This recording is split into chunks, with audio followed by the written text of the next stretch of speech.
अच्छी बनेगी। संतन के संग लागे तेरी अच्छी बनेगी।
संग करे पुण्य कमाई।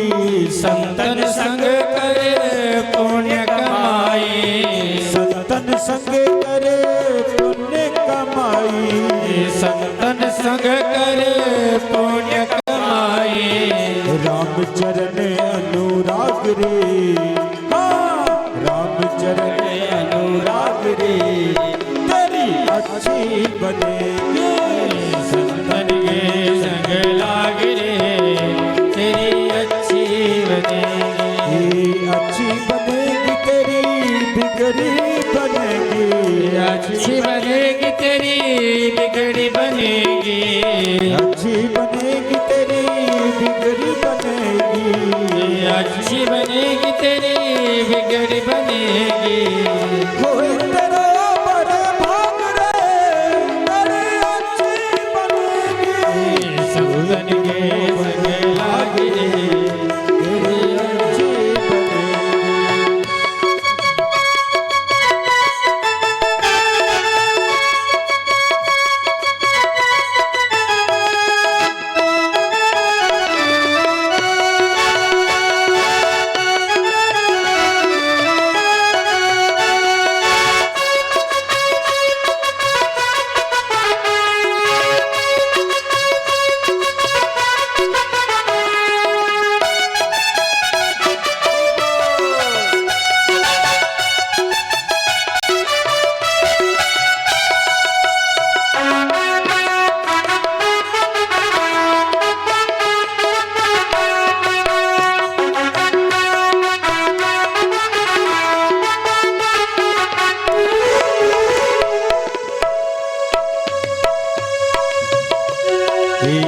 मोहन सामे बहुत दिन सोया। मोहन सामे बहुत दिन सोया। मोहन सामे बहुत दिन सोया। मोहन सामे बहुत दिन सोया। बहुत दिन सोया। बहुत दिन सोया। बहुत दिन सोया। बहुत दिन सोया। मोहन सामे बहुत दिन सोया। मोहन सामे बहुत दिन सोया। जाग सके तो जाग रे, ओ जाग सके तो जाग रे तेरी अच्छी बनेगी। सके तो जाग रे तेरी अच्छी बनेगी। संतन के संग लाग रे तेरी अच्छी बनेगी। संतन के संग लाग रे तेरी अच्छी बनेगी। सुख बित नारी तीन आशाएं। सुख बिद नारी तीन आशाएं। सुख बित नारी तीन आशाएं। सुत बिद नारी तीन आशाएं। हो तीन आशाएं। हो तीन आशाएं। तीन आशाएं। हो तीन आशाएं। सुख बित नारी तीन आशाएं। सुख बिद नारी तीन आशाएं। त्याग सके तो त्याग रे, त्याग सके तो त्याग रे तेरी अच्छी बनेगी। संतन के संग लाग रे तेरी अच्छी बनेगी। कहत कबीर सुनो भाई साधो, कहत कबीर सुनो भाई साधु, कहत कबीर राम सुमिरन में, कहत कबीर राम सुमिरन में। पाग सके तो पाग रे, पाग सके तो पाग रे तेरी अच्छी बनेगी। संतन के संग पाग रे तेरी अच्छी बनेगी। अच्छी बनेगी तेरी बिगड़ी बनेगी, अच्छी बनेगी तेरी बिगड़ी बनेगी। अच्छी बनेगी तेरी बिगड़ी बनेगी। अच्छी बनेगी तेरी बिगड़ी बनेगी। संतन के संग लाग रे तेरी अच्छी बनेगी। संतन के संग लाग रे तेरी अच्छी बनेगी। संतन के संग लाग रे तेरी अच्छी बनेगी। संतन के संग लाग रे तेरी अच्छी बनेगी। तेरी अच्छी बनेगी, तेरी अच्छी बनेगी, तेरी अच्छी बनेगी। प्रेम से बोले गोविंद भगवान की। जय। संतन के संग लाग रे तेरी अच्छी बनेगी।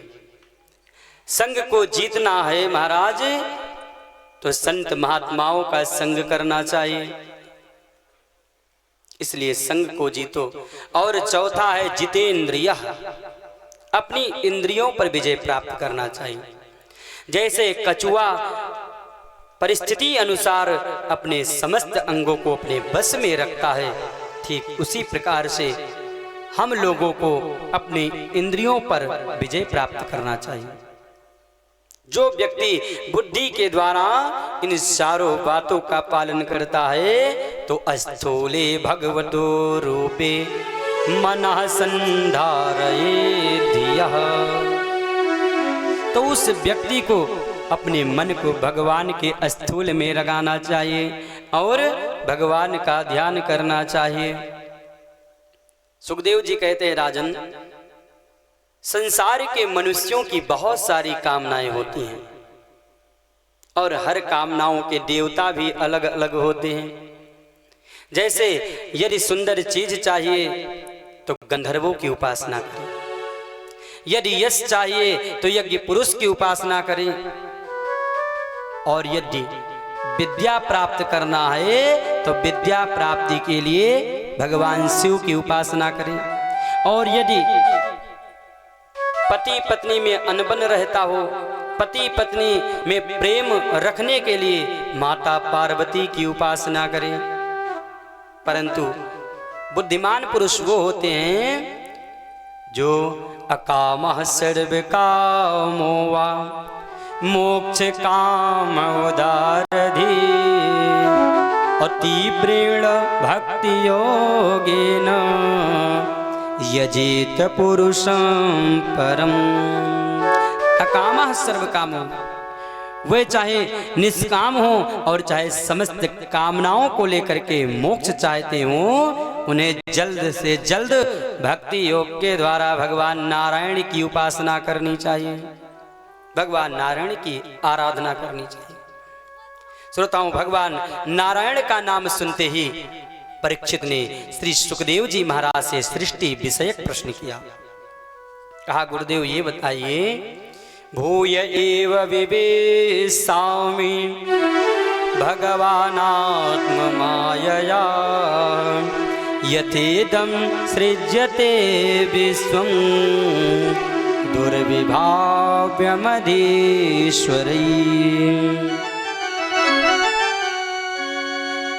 भगवान अपनी माया से इस संसार का विस्तार कैसे करते हैं, कैसे बनाते हैं? इस प्रश्न को सुन करके श्री सुखदेव जी महाराज भगवान का मंगलाचरण करने लगे। सुखदेव जी ने अभी तक भगवान का मंगलाचरण नहीं किया था और मंगलाचरण करना बहुत आवश्यक है। क्यों नहीं किए थे? क्योंकि सुखदेव जी के आते ही परीक्षित ने ऐसा प्रश्न कर दिया कि सुखदेव जी को समय ही नहीं मिला भगवान का मंगलाचरण करने का। इसलिए अब श्री सुखदेव जी महाराज भगवान का बड़ा ही सुंदर दिव्य मंगलाचरण कर रहे हैं। यत् कीर्तनं यत् स्मरणं यदीक्षणं यद्वन्दनं यत् श्रवणं यदर्हणं लोकस्य सद्यो विदुनोति कल्मषं तस्मै सुभद्रा श्रवसे नमो नमः। सुखदेव जी कहते हैं यत् कीर्तनम यत् स्मरणम यदीक्षणम, जिन प्रभु के कीर्तन स्मरण बंधन मात्र से संसार के सभी प्रकार के पाप भस्म हो जाते हैं, ऐसे भगवान श्री कृष्ण को हम नमस्कार करते हैं, वंदन करते हैं, प्रणाम करते हैं। इस प्रकार से श्री सुखदेव जी महाराज ने भगवान का मंगलाचरण किया और मंगलाचरण करने के बाद परीक्षित के कहे हुए प्रश्नों का उत्तर देने लगे। क्या प्रश्न किया था परीक्षित ने? कि भगवान इस संसार को कैसे बनाते हैं, भगवान सृष्टि का विस्तार कैसे करते हैं। सुखदेव जी कहते हैं राजन, कालम कर्म स्वभावं च मायेषु मायया स्वया आत्मन्यदृच्छया प्राप्तं विभो भूसुरपाददे। कालम कर्म स्वभावं च, भगवान ने माया से अपने स्वरूप में काल कर्म स्वभाव को स्वीकार किया। कर्म ने उन्हें महत्व को जन्म दिया और वह महत्व अहंकार कहलाया, और वह अहंकार तीन प्रकार का हो गया, सत रज और तम। अहंकार से आकाश की उत्पत्ति, आकाश से वायु की उत्पत्ति, वायु से अग्नि की उत्पत्ति, अग्नि से जल की उत्पत्ति और जल से पृथ्वी की उत्पत्ति। ऐसे ही 24 तत्वों से मिलकर एक पिंड बना, और वह पिंड 1000 वर्ष तक जल में पड़ा रहा। तब भगवान ने अपने माया से उस अंडे को जीवित किया, जिससे उस अंडे से एक विराट पुरुष की उत्पत्ति हुई, जिनका नाम नारायण पड़ा। प्रेम से बोली श्रीमन नारायण भगवान की जय। और इन्हीं भगवान नारायण के नाभि से कमल, और उस कमल से ब्रह्मा जी प्रकट हुए। ब्रह्मा जी प्रकट होते ही चारों तरफ देखने लगे कि मैं कौन हूं, मेरे माता पिता कौन है, मुझे जन्म देने वाला कौन है। इसलिए ब्रह्मा जी के 4 मुख हो गए। और जब ब्रह्मा जी इसका पता ना लगा पाए, तो इसका पता लगाने के लिए ब्रह्मा जी कमल की नाल में पुनः प्रवेश हो गए, और हजारों वर्ष तक ऊपर नीचे खोजते रहे कि कमल का जड़ कहां है, परंतु पता ना लगा पाए। और कमल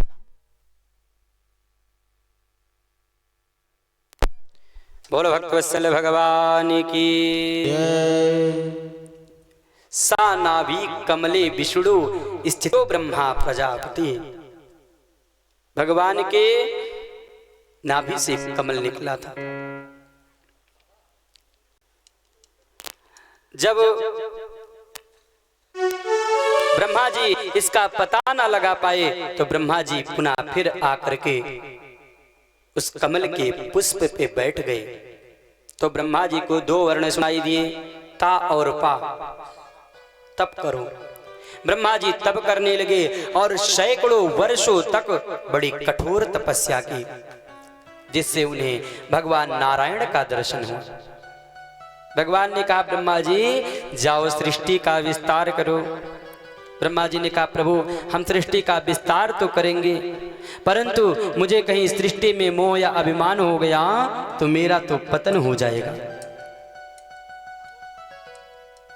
भगवान बोले ब्रह्मा जी तुम्हें सृष्टि में मोह और अभिमान ना हो, इसके लिए मैं तुम्हें एक गोपनीय ज्ञान देता हूं, जिसको धारण करके तुम्हें सृष्टि में मोह और अभिमान नहीं होगा। तब ब्रह्मा जी को भगवान नारायण ने चतुश्लोकी भागवत दिया और उन्हीं 4 श्लोकों को धारण करके ब्रह्मा जी सृष्टि का विस्तार करने लगे। सुखदेव जी कहते हैं राजन, जो बात आज तुमने मुझसे पूछा है यही बात पूर्व काल में श्री विदुर जी ने मैत्रेय मुनि से समागम होने पर पूछा था। तब तो परीक्षित ने पुनः प्रश्न किया कि कुत्र चतुर्भगवता मैत्रेयीणास संगमा कदा वा सा संवाद एतद्वर्णयना प्रभो।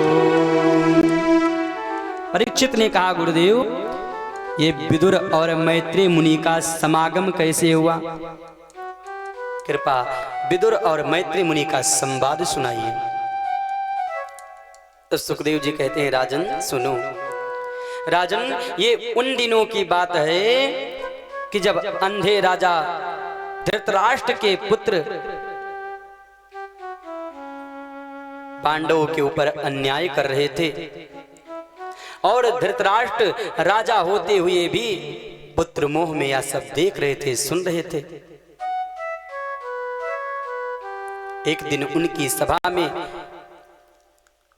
विदुर जी पहुंचे और धृतराष्ट्र से बोले राजन आपका यह जो पुत्र दुर्योधन है इसके वजह से आपका कुल विनाश की ओर जा रहा है, इसलिए राजन आप पुत्र मोह को छोड़कर अपने पुत्र दुर्योधन को त्याग दीजिए। जैसे कहा विदुर जी ने दुर्योधन को त्याग दो, सभा में बैठा दुर्योधन इस बात को सुना तो क्रोधित हो गया और कहा हे दासी पुत्र तू मेरे ही घर में रहता है और मेरे ही प्रति मेरे पिता को भड़काता है। काइन मत्रोपजिहावजेनम दास्या सुतं यद बलिनैव पुष्टः तस्मिन् प्रतीपः परकृत्ययास्ते निर्वास्यतामासु पुराच्वसानः। और मेरे ही प्रति मेरे पिता को भड़काता है, शत्रुओं का काम बनाता है। तुरंत दुर्योधन ने अपने सैनिकों को आदेश दिया, कहा इसके प्राण तो मत लो, परंतु इस विदुर को इस सभा से धक्का दे करके और तुरंत क्षण बाहर कर दो। दुर्योधन की बात सुनकर के विदुर जी बोल पड़े, अरे ये दुर्योधन तू मुझे क्या बाहर निकालेगा? मैं स्वयं ही इस सभा को छोड़कर जा रहा हूं। जिस सभा में न्याय ना हो मैं उस सभा में रहना ही नहीं चाहता। और श्री विदुर जी महाराज अपना धनुष बाण उसी सभा में रख दिए और सभा में उपस्थित सभी लोगों को सिर झुका करके विदुर जी वहां से तीर्थ यात्रा पर चले गए। समस्त तीर्थों में घूमते घूमते भ्रमण करते हुए वृंदावन यमुना तट पर जा पहुंचे, जहां उनसे उद्धव जी से भेंट हुई। जैसे विदुर जी ने उद्धव जी को देखा, दौड़ करके गले से लगाया और कहा भैया उद्धव कहां जा रहे हो? और हस्तिनापुर के कौरव और पांडवों का क्या हाल है?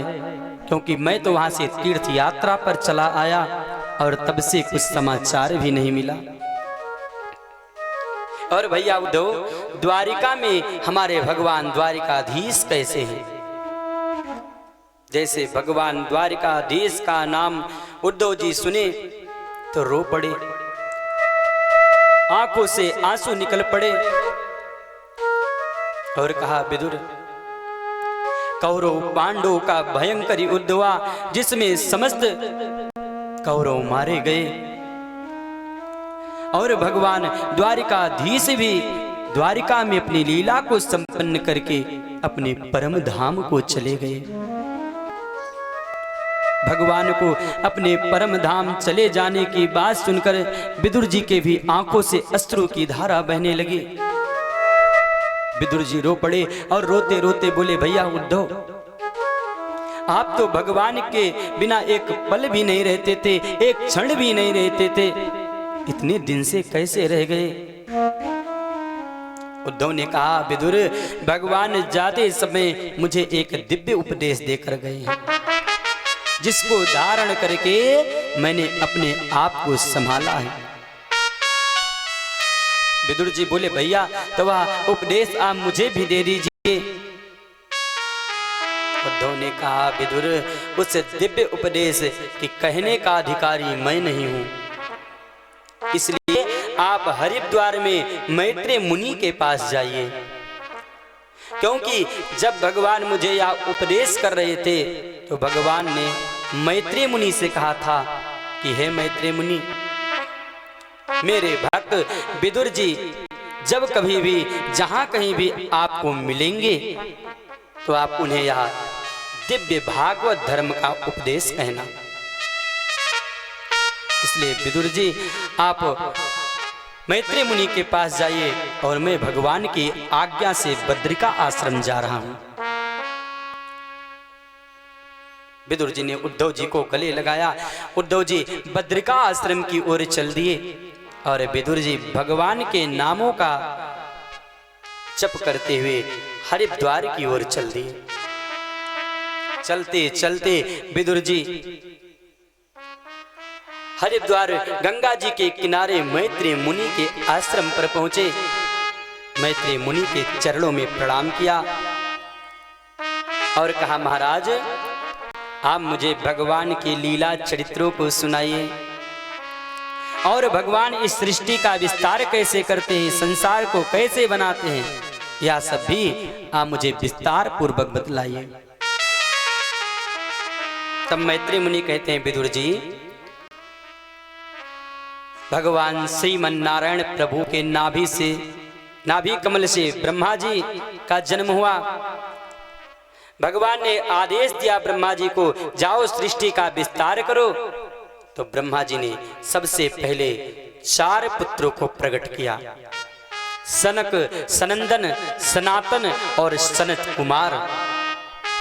और उन 4 पुत्रों से कहा कि बेटा जाओ सृष्टि का विस्तार करो, परंतु उन ऋषियों ने सृष्टि विस्तार करने से मना कर दिया, जिससे ब्रह्मा जी क्रोधित हो गए और ब्रह्मा जी का वह क्रोध ब्रह्मा जी के भावों से निकलकर एक बालक के रूप में प्रकट हो गया, जिनका नाम रुद्र पड़ा। भगवान शंकर, बोले शंकर भगवान की जय। ब्रह्मा जी ने शंकर जी से कहा, जाओ सृष्टि का विस्तार करो। शंकर जी बोले, ठीक है। शंकर जी सृष्टि विस्तार करने में लग गए। महाराज, भगवान शिव तमाम भूत, प्रेत, डाकनी, शाकनी, बिच्छू को प्रकट कर दिए। यह सब देखकर ब्रह्मा जी आए और कहा, बस करो, जाओ भगवान का भजन करो। शंकर जी चाहते ही यही थे कि केवल भगवान का भजन करना पड़े। तुरंत शंकर जी वहां से कैलाश पर्वत पर चले गए और वहां जाकर के भगवान का भजन करने लगे। तब ब्रह्मा जी ने 10 ऋषियों को जन्म दिया, प्रकट किया और उन 10 ऋषियों से कहा, जाओ सृष्टि का विस्तार करो। परंतु उन 10 ऋषियों ने भी सृष्टि विस्तार करने से मना कर दिया, जिससे ब्रह्मा जी बड़े चिंतित हो गए कि अब मैं क्या करूं। उसी समय ब्रह्मा जी के शरीर का 2 भाग हो गया और जब ब्रह्मा जी के शरीर का 2 भाग हुआ तो एक स्त्री और पुरुष का जोड़ा प्रकट हुआ। दाएं भाग से जो पुरुष हुआ उनका नाम मनु पड़ा और बाएं अंग से जो स्त्री हुई उनका नाम शत्रुपा हुआ। तब ब्रह्मा जी ने मनु और शत्रुपा से कहा, जाओ सृष्टि का विस्तार करो। मनु शत्रुपा बोले, प्रभु हम सृष्टि का विस्तार करेंगे, परंतु हम अपनी संतानों को कहाँ रखेंगे? क्यों? क्योंकि यह पृथ्वी तो जल में डूबी हुई है, जल में है। इस बात को सुन करके ब्रह्मा जी पुनः फिर चिंतित हो गए।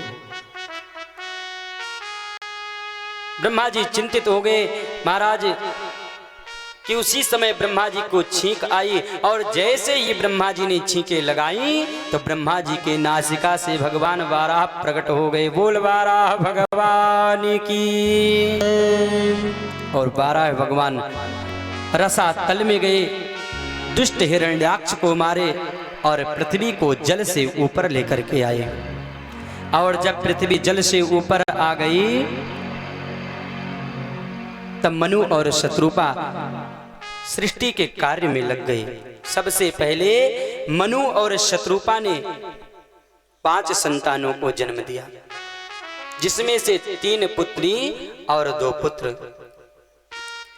3 पुत्रियों का नाम हुआ आकुति, देवहूति और प्रसूति। 2 पुत्र हुए प्रियव्रत और उत्तानपाद। श्रोताओं, ब्रह्मा जी के एक छाया पुत्र हैं जो ब्रह्मा जी की छाया से प्रकट हुए थे, जिनका नाम है कर्दम ऋषि। ब्रह्मा जी ने अपने छाया पुत्र कर्दम ऋषि को पुत्र उत्पन्न करने की आज्ञा दी थी। पिता ब्रह्मा की बात मान करके कर्दम ऋषि सरस्वती नदी के तीर पर बैठकर और 10,000 वर्षों तक भगवान की बड़ी कठोर तपस्या की। कर्दम ऋषि की ऐसी कठोर तपस्या देख करके भगवान नारायण प्रसन्न हुए और प्रकट हुए और कहा, हे वत्स वरदान मांगो, जो भी तुम्हारी इच्छा हो, जो भी तुम्हारी कामना हो। कर्दम ऋषि ने कहा, प्रभु मैं अपने ही समान सुशील गुण वाली कन्या से विवाह करना चाहता हूं। क्या? मैं अपने ही समान गुण वाली कन्या से विवाह करना चाहता हूं। भगवान ने कहा, ठीक है, आज के परसों के दिन मनु महाराज की बीच वाली बेटी देवहूति का विवाह आपके साथ होगा। कर्दम ऋषि ने कहा, प्रभु मेरे मन में एक इच्छा और है। क्या? कि मेरे एक पुत्र होते ही मैं अपने गृहस्थ आश्रम का त्याग कर दूं और आप ही मेरे पुत्र बन करके आइए। भगवान ने कहा, तथास्तु, ऐसा ही होगा। इस प्रकार वरदान देकर भगवान अंतर्ध्यान हो गए। कर्दम ऋषि अपनी कुटिया में आए, भगवान का भजन करने लगे। जब परसों का दिन आया तो मनु महाराज अपनी बीच वाली बेटी देवहूति को लेकर कर्दम ऋषि के आश्रम पे आए और देवहूति का विवाह कर्दम ऋषि के साथ संपन्न किए। और विवाह संपन्न होने के बाद मनु महाराज अपनी राजधानी लौट गए। श्रोताओं, अब इधर माता देवहूति अपने पति कर्दम ऋषि की ऐसी सेवा करती हैं जैसे भगवान शंकर की सेवा माता पार्वती करती हैं। सेवा करते करते बहुत दिन बीत गया, दोनों लोग वृद्ध हो गए। तब एक दिन कर्दम जी बोले, तुष्टो हमद्य तव मानवी मान दाया शुश्रूषणे परमया परया च भक्त्या यो देहि नामयमतीव सुरेष्वदेहो नावेक्षिता समुचिता क्षपितुं मदर्थे। तुष्टो हमद्य तव मानवी मानदाया शुश्रूषया परमया परया च भक्त्या। हे मानवी, मैं तुम्हारी सेवा से बहुत प्रसन्न हूं। मुझसे वरदान मांगो, जो तुम्हारी इच्छा हो। माता देवहूति ने कहा, स्वामी जो आपको अच्छा लगे वह वर दे दीजिए। श्रोताओं, तब कर्दम ऋषि अपने तपोबल से एक सुंदर विमान की रचना की जो बहुत ही विशाल था और संपूर्ण भोग सामग्रियों से भरपूर था। और वह विमान इच्छा अनुसार चलने वाला था। ऐसे विमान को देखकर तब भी माता देवहूति प्रसन्न नहीं हुई। क्यों? क्योंकि वह वृद्ध हो गई थी। अब वो विषयों से भरा हुआ विमान क्या करेंगी? कर्दम ऋषि उनके मन के भाव को समझ गए और माता देवहूति को एक बिंदु सरोवर में स्नान कराए, जिससे माता देवहूति एकदम किशोर अवस्था को प्राप्त हुई। उनके शरीर से कमल के पुष्पों की जैसे सुगंध आने लगी। तब कर्दम ऋषि देवहूति को लेकर उस विमान पर बैठ गए और उस विमान पर बैठकर सैकड़ों वर्षों तक इस पृथ्वी पर भ्रमण किया और 9 संतानों को जन्म दिए, 9 कन्याओं को जन्म दिया और 10वीं संतान के रूप में स्वयं भगवान नारायण पधारे। कपिल भगवान का रूप लेकर के ये भगवान का कपिल अवतार हो गया। प्रेम से बोलिए कपिल देव भगवान की जय। श्रोताओं, जब कपिल भगवान का अवतार हुआ, ब्रह्मा जी को पता चला तो ब्रह्मा जी भी अपने पुत्रों के साथ कपिल भगवान का दर्शन करने आए। ब्रह्मा जी पहुंचे तो कर्दम ऋषि ने बड़ा भव्य स्वागत किया। ब्रह्मा जी ने कपिल भगवान का दर्शन किया। तब कर्दम ऋषि ने ब्रह्मा जी से कहा भगवान, मेरे मन में एक विचार है। क्या? कि आपके साथ 9 बेटे आए हैं और मेरे यहाँ 9 पुत्रियां हैं, 9 बेटियां हैं, तो क्यों ना इन लोगों का विवाह कर दिया जाए? ब्रह्मा जी ने कहा जैसी आपकी इच्छा। तब कर्दम ऋषि अपनी 9 बेटियों का विवाह ब्रह्मा जी के 9 पुत्रों के साथ संपन्न किया और उन्हें विदा किया। बोल भक्तवत्सल भगवान की जय। श्रोताओं, एक दिन कपिल भगवान के पास कर्दम ऋषि आए और कहा, बेटा, मैंने भगवान से यह वचन लिया था कि एक पुत्र होते ही मैं अपने गृहस्थ आश्रम का त्याग कर दूंगा और वन में चला जाऊंगा। इसलिए बेटा, अब मैं वन की ओर जाना चाहता हूं। कपिल भगवान ने कहा, ठीक है पिताजी, आप जाइए। तब कर्दम ऋषि अपने पुत्र कपिल भगवान को मन ही मन सिर झुका करके और वहां से वन की ओर चले गए। वन में जाकर के भगवान का भजन करने लगे। श्रोताओं, इधर एक दिन माता देवहूति कपिल भगवान को स्नान कराई, नवीन वस्त्र पहनाई, भोजन कराई और नैवेद्य खिलाकर कहीं, बेटा, आज मैं तुमसे कुछ कहना चाहती हूं। कपिल भगवान ने कहा, कहिए माता जी। तब माता देवहूति कहती हैं, निर्विणा नितराम भूमन नासदिन्द्रिय तर्षणात् इन संभाव्यमानेन प्रपन्नान्धं तमः प्रभो। हे प्रभु, मैं इन दुष्ट इंद्रियों की विषय लालसा से बहुत ऊब गई हूं और इनकी इच्छा कामना पूरी करते करते मैं घोर अंधकार में गिर गई हूं। इसलिए हे प्रभु, आप मुझे ज्ञान दे करके इस अंधकूप से बाहर कीजिए। क्यों? क्योंकि आपका ज्ञान अज्ञान रूपी वृक्ष को काटने के लिए कुल्हाड़े के समान है। इसलिए हे प्रभु, आप मेरे वृक्ष का नाश कीजिए, आप मेरे अज्ञान रूपी वृक्ष को काट दीजिए।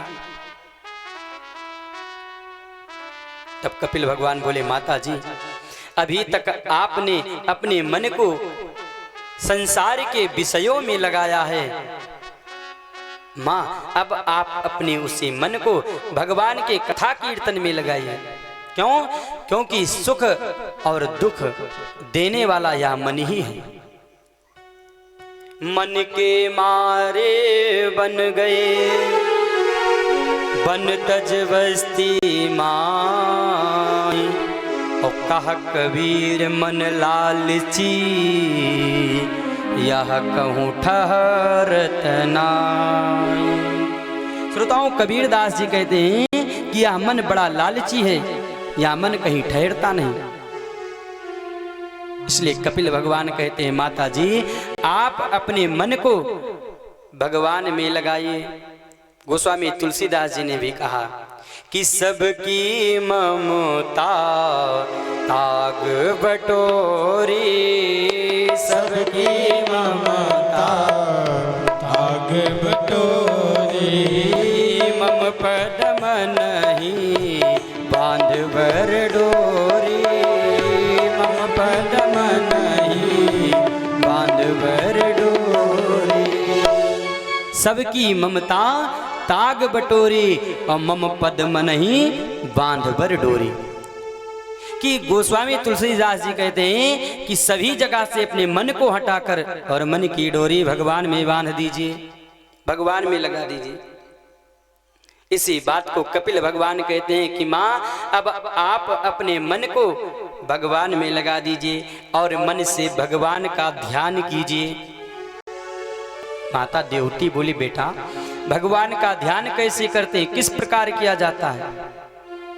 तब कपिल भगवान कहते हैं, माता जी सबसे पहले भगवान के चरणों का ध्यान करना चाहिए, जिससे मन की शुद्धि होती है। और इसके बाद भगवान के वक्षा स्थल यानी हृदय का दर्शन करना चाहिए। और हृदय का ध्यान करने के बाद मुस्कुराते हुए भगवान के मुखारविंद का दर्शन करना चाहिए। श्रोताओं, जो भक्त मुस्कुराते हुए भगवान के मुखारविंद का दर्शन करता है तो उसके शोक यानी दुख का सागर तुरंत ही सूख जाता है।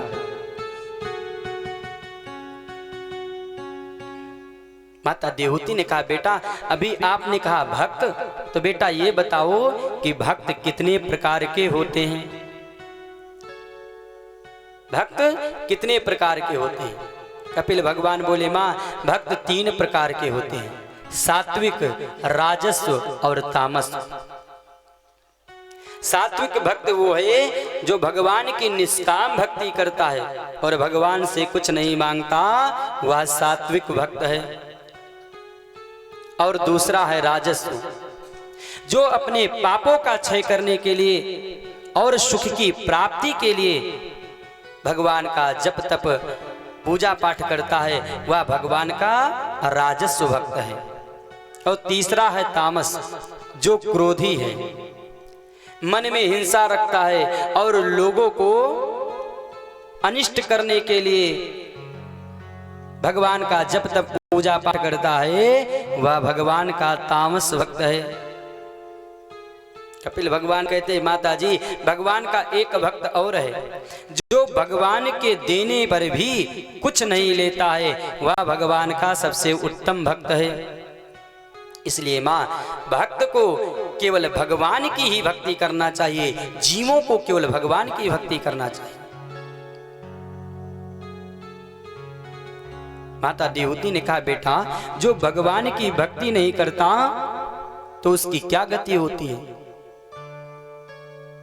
कपिल भगवान कहते हैं, माता जी जो भगवान की भक्ति नहीं करता उसे अंत समय में यमराज की प्राप्ति होती है और यमराज के दूत उसे पकड़कर 99,000 योजन दूरी नरक लोक में ले जाते हैं और वह यात्रा 2 ही मुहूर्त में तय कर लेते हैं।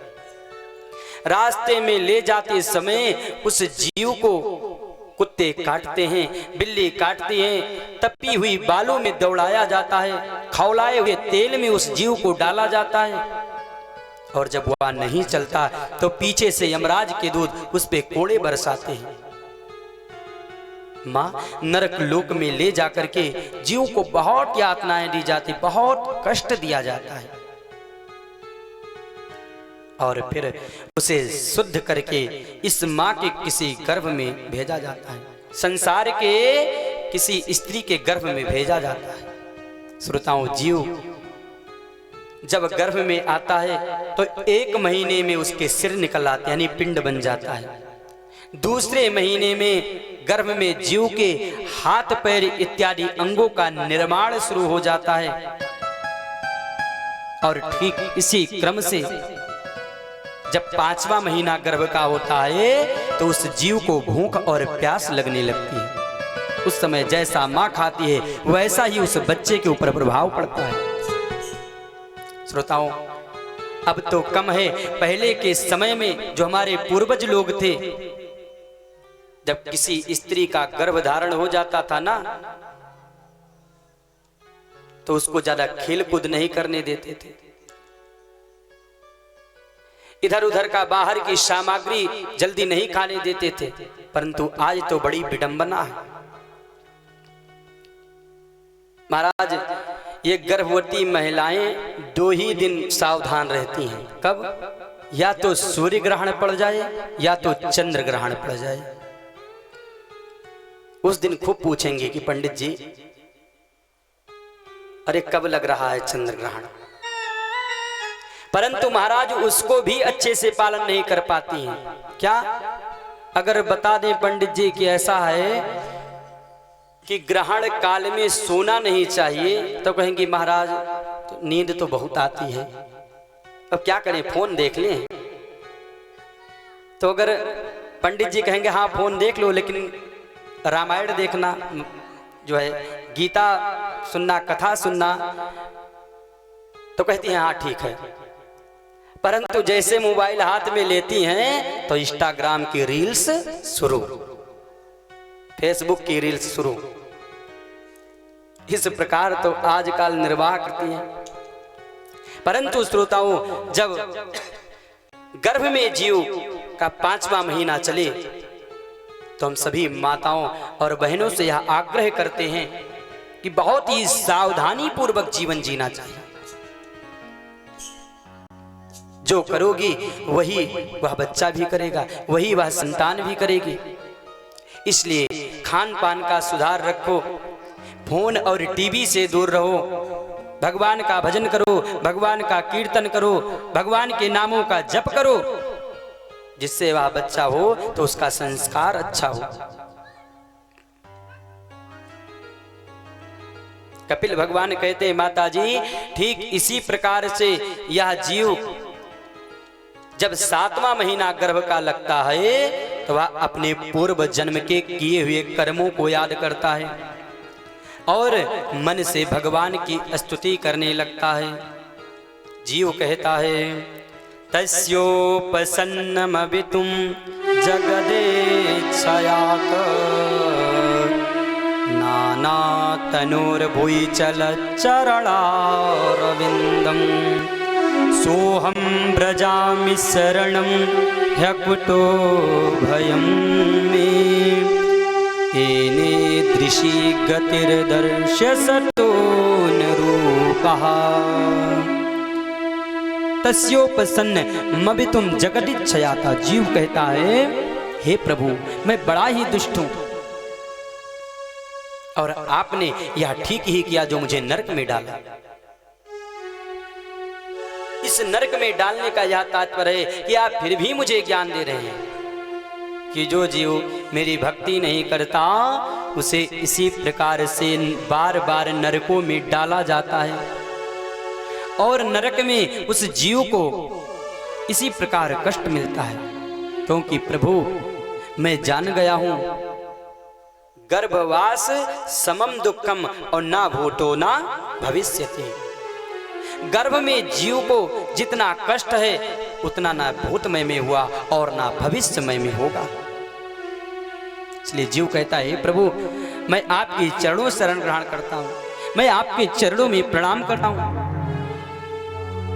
हे प्रभु क्या करें, जीव जब गर्भ के बाहर होता है तो संसार की माया से वह आपको भूल जाता है, क्योंकि उसे माया ग्रसित कर लेती है।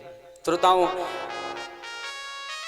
किसी बच्चे का जन्म होता हो और वहाँ जो स्त्री लोग रहती हैं वो यही कहते हैं देखो लड़का हो रहा है कि लड़की।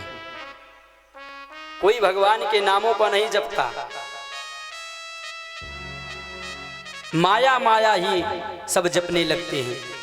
कि माया माया सब भजे, माधव भजे न कोई, और जो कदापि माधव भजे तो माया चेरी हो। माया माया सब भजे, सब लोग माया का ही जप करने लगते हैं। जीव कहता है प्रभु मैं आपकी चरणों शरण ग्रहण करता हूं, हे प्रभु अब की बार मैं आपको यह वचन देता हूं कि अब की बार जब मेरा जन्म होगा तो मैं आपका ही भजन करूंगा, आपका ही पूजन करूंगा, आपकी ही भक्ति करूंगा। कपिल भगवान कहते हैं माता जी, जीव जब इस प्रकार भगवान की स्तुति करता है तो भगवान को दया आ जाती है और 10वां महीना लगते ही भगवान इस जीव को संसार में भेज देते हैं। परंतु श्रोताओं, जैसे आकाश से गिरी हुई पानी की बूंद भूमि में स्पर्श करते ही मैली हो जाती है, ठीक उसी प्रकार गर्भ के बाहर आते ही जीव संसार की माया में लिपट जाता है। कि भूमि परत भा डाबर पानी, भूमि परत भा डाबर पानी, जिम जीव ही माया लिपटानी, जिम जीव ही माया लिपटानी।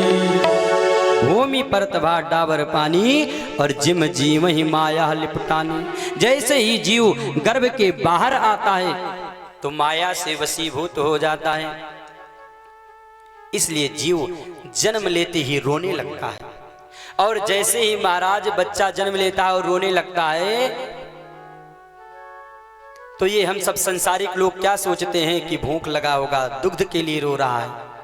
तुरंत माँ के पास लेटा दिया जाता है और जैसे ही माँ अपना स्तन उस बच्चे के मुख में रखती है, स्तन पान करने लगता है तो उसका माया और बढ़ जाता है।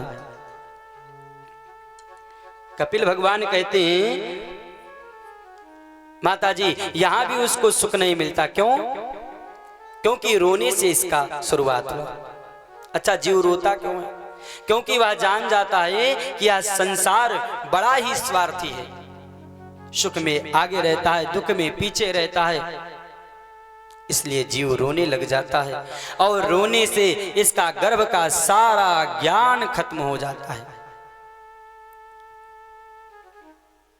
श्रोताओं, जब इस संसार में जीव आ जाता है, थोड़ा बड़ा होता है तो इसका मोह माया बढ़ने लगता है और जब युवावस्था में प्राप्त होता है तो घर वाले सांसारिक लोग उसका विवाह करवा देते हैं और फिर वह घर गृहस्थों में फंस जाता है और फिर वह जीव घर गृहस्थों में फंस करके अपने आप को दुर्गम घाटियों में डाल देता है कि गृह कारज ना जंजाला, गृह कारज ना जंजाला, अति दुर्गम शैल विशाला, अति दुर्गम शैल विशाला, गृह कारज नाना जंजाला। फिर यह घर गृहस्थों में फंस जाता है।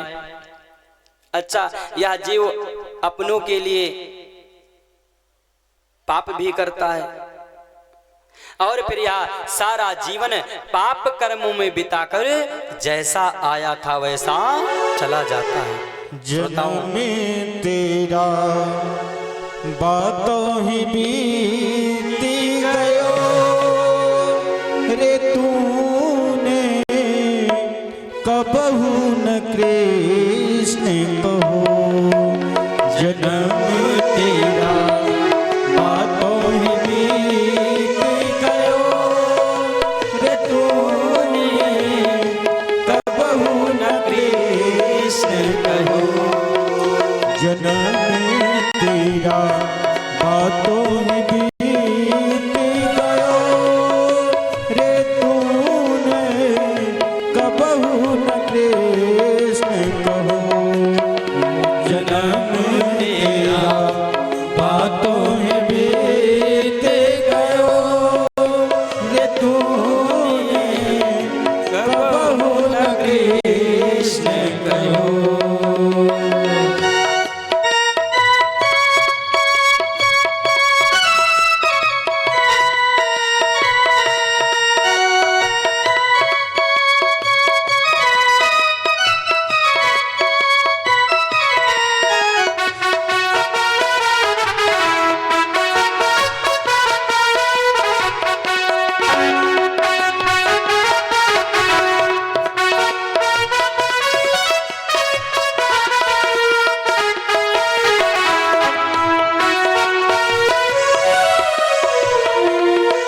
पाँच बरस का भोला भाला, 5 बरस का भोला,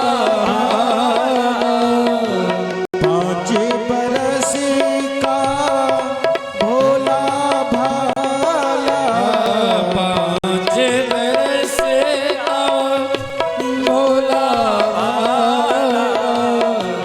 अब तो 20 भयो,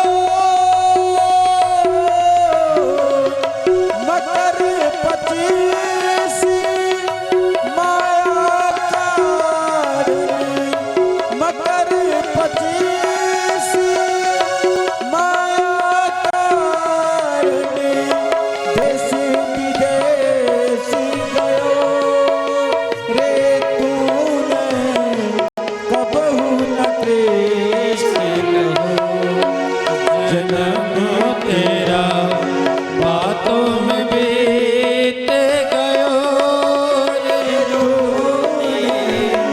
कबहू न कृष्ण रे तूने, कबहू न कृष्ण रे तूने, कबहू न कृष्ण जन्म तेरा बातों में बीत गयो रे तूने कबहू न कृष्ण कहो। यह जीव का घर गृहस्थों में फंसने के बाद सारा जीवन ऐसे ही बीत जाता है, कभी भी भगवान की भक्ति नहीं करता। जो गर्भ में कहता था प्रभु मुझे इस नरक से उबारो, मैं आपकी भक्ति करूंगा, मैं आपका पूजा करूंगा, संसार के मोह माया में फंस जाने के बाद वह सब कुछ भूल जाता है और जैसा आया था वैसा चला जाता है। आया है सो जाएगा राजा रंक फकीर, और कोई सिंहासन चढ़ चला, कोई बंधा जंजीर। महाराज जो आया है उसका जाना तो निश्चित है, परंतु कोई भगवान के नामों को जप करके भगवत धाम को जा रहा है और कुछ लोग संसारिक प्रपंचों में फंस करके पाप करके यमराज के जंजीरों में बंद कर जाते हैं। कपिल भगवान कहते हैं माता जी जीव आता है और जाता है और 84 लाख योनियों का चक्कर लगाता है कि पुनरपि जननम पुनरपि मरणम और पुनरपि जननीम जठरे शयनम। इसलिए माँ जीव को केवल मेरी ही भक्ति करना चाहिए, केवल भगवान की ही भक्ति करना चाहिए, क्योंकि यदि वो सोचे कि मैं अमर हूं तो ऐसा नहीं है माँ, उसे मृत्यु से कोई नहीं बचा सकता। क्यों? क्योंकि माँ मेरे ही भय से मृत्यु विचरण करती है, मेरे ही आदेशानुसार। कि मद भयात बात बातोयम सूर्यस्तबदि मद भयात वर्षतेन्दो दहत्यग्निर मृत्युश्चाचरति मद भयात। क्योंकि मेरे ही भय से हवा चलती है, मेरे ही भय से वर्षा होती है और मेरे ही भय से सूर्य तपते हैं। सूर्यस्तबदि मद भयात, और मेरे ही भय से मृत्युश्चाचरित मद भयात, मेरे ही भय से मृत्यु विचरण करती है। इसलिए माँ उसको मृत्यु से कोई नहीं बचा सकता, इसलिए केवल भगवान की भक्ति करना चाहिए, भगवान के नामों का जप करना चाहिए। माता देवहूति ने कहा बेटा मैंने तुम्हारे ज्ञान का एक ही सार निकाला है। क्या? कि अहो बतस्व पचोतो गरियान यज्जिह्वाग्रे वर्तते नाम तोभ्यं ते पुस्तपस्ते जुहुमुससे नुरार्या ब्रह्मानुचुरनामगृह्णन्ति ये ते। कि यह जिह्वाग्रे वर्तते नाम तुभ्यम, कि जिसकी जिह्वा पर आपका नाम है वह व्यक्ति चांडाल हो करके भी श्रेष्ठ है। इस प्रकार से कपिल भगवान ने अपनी माता देवहूति को उपदेश किया और उपदेश करने के बाद कपिल भगवान वहां से सीधे गंगा सागर की ओर चले गए और गंगा सागर में जाकर के समाधिस्थ हो गए। आज भी कपिल भगवान गंगा सागर में विराजमान है। जो लोग गए हैं दर्शन किए होंगे। इधर कपिल मुनि का उपदेश सुन करके माता देवहूति भी सारे मोह माया के बंधन को छोड़ करके और योग में स्थित हो गई और वह एक नदी के रूप में प्रणीत हो गई। बोल भक्तवत्सल भगवान की जय। ओ गाओ गाओ रे गोविंद, ध्याओ ध्याओ रे गोविंद, गाओ गाओ रे गोविंद, गाओ रे गोविंद, गाओ गाओ रे गोविंद, ध्याओ ध्याओ रे गोविंद, गाओ गाओ रे गोविंद, ध्याओ ध्याओ रे गोविंद, गाओ गाओ रे गोविंद, ध्याओ ध्याओ रे गोविंद, गाओ गाओ रे गोविंद, ध्याओ ध्याओ रे लोग ताली बजाते हैं। गाओ गाओ रे गोविंद, ध्याओ ध्याओ रे गोविंद, गाओ गाओ रे गोविंद, ध्याओ ध्याओ रे गोविंद, रटो रटो रे गोविंद, जपो जपो रे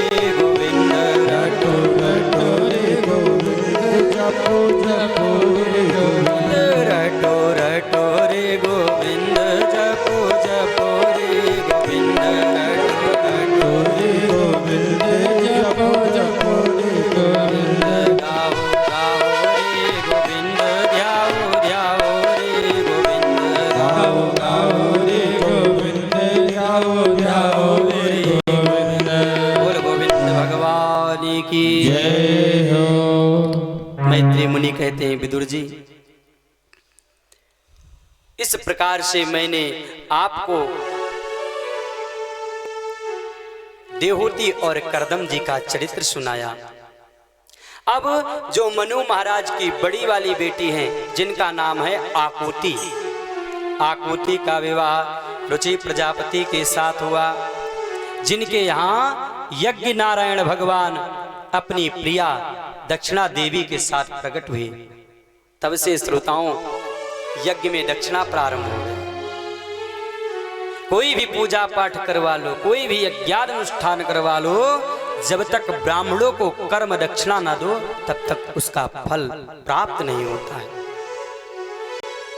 हम ये तो नहीं कहेंगे कि इतना दो, जितनी समर्थता हो समर्थता अनुसार तो जरूर ब्राह्मण को दक्षिणा देना चाहिए। जब तक दक्षिणा नहीं दोगे तब तक आपको उस अनुष्ठान की फल की प्राप्ति नहीं होगी। मैत्री मुनि कहते हैं विदुर जी, मनु महाराज की जो छोटी वाली बेटी है जिनका नाम है प्रसूति, प्रसूति का विवाह दक्ष प्रजापति के साथ हुआ, जिनके गर्भ से 16 कन्याओं ने जन्म लिया, जिसमें से 13 कन्याएं धर्म को ब्याही गईं, एक पितृ देवता को ब्याही गईं, एक अग्नि देवता को ब्याही गईं और एक भूत भावन भगवान भोलेनाथ को ब्याही गईं, जिनका नाम सती था। और इन्हीं सती ने अपने पिता दक्ष के यज्ञ में अपने शरीर का त्याग कर दिया था। तब तो पुनः विदुर जी ने प्रश्न किया, कहा महाराज ऐसा क्या कारण था जो माता सती ने अपने पिता के यज्ञ में अपने शरीर का परित्याग कर दिया? कृपा विस्तार पूर्वक बतलाइए। तो मैत्री मुनि कहते हैं विदुर जी सुनो, एक बार ब्रह्मा जी की सभा में प्रजापति दक्ष ने प्रवेश किया और जैसे ही दक्ष सभा में पहुंचा तो सभा के सभी लोग दक्ष को देखकर खड़े हो गए। और जब दक्ष को बड़ा सम्मान मिला, बड़ा अधिकार मिला, तो इसके हृदय में अभिमान आ गया कि बड़ अधिकार दक्ष जब पावा, बड़ अधिकार दक्ष जब पावा, अति अभिमान हृदय तब आवा, अति अभिमान हृदय तब आवा। बड़ अधिकार दक्ष जब पावा, अति अभिमान हृदय तब आवा। जब दक्ष को बड़ा सम्मान मिला, महाराज बड़ा अधिकार मिला, तो इसके हृदय में अभिमान आ गया। परंतु उस सभा में 3 लोग नहीं खड़े हुए थे। कौन कौन? भगवान विष्णु, ब्रह्मा जी और शंकर जी। विष्णु जी की ओर देखा तो कहा ये तो पद में हमारे बाबा जी लगते हैं, नहीं खड़े हुए, कोई बात नहीं। ब्रह्मा जी की ओर देखा तो कहा ये भी हमारे पिताजी हैं, इनको भी खड़ी होने की कोई आवश्यकता नहीं। परंतु जैसे ही भगवान शंकर की ओर देखा तो महाराज क्रोधित हो गया। भगवान शिव से आदर सम्मान ना पाकर उसको यह सहन नहीं हुआ और वह सभासद की गद्दी पर जाते ही बोल पड़ा। कहने लगा कि यदि सभा में एक भी व्यक्ति आचरणहीन बैठा हो तो सभा का सारा आनंद बिगड़ जाता है। इस प्रकार दक्ष सभा को संबोधित करते हुए भगवान शंकर को बहुत बुरा भला कहने लगा। अयम तु लोकपालानां यशो घनो निरपत्रपा सद्वीरा चरिता पंथा एन अस्तवदेन दूषिता। अयम तु लोकपालानाम यशोगनो निरपत्रपा। कहा अरे यह निर्लज्ज महादेव सभी लोकपालों की पवित्र कीर्ति को धूल में मिला रहा है।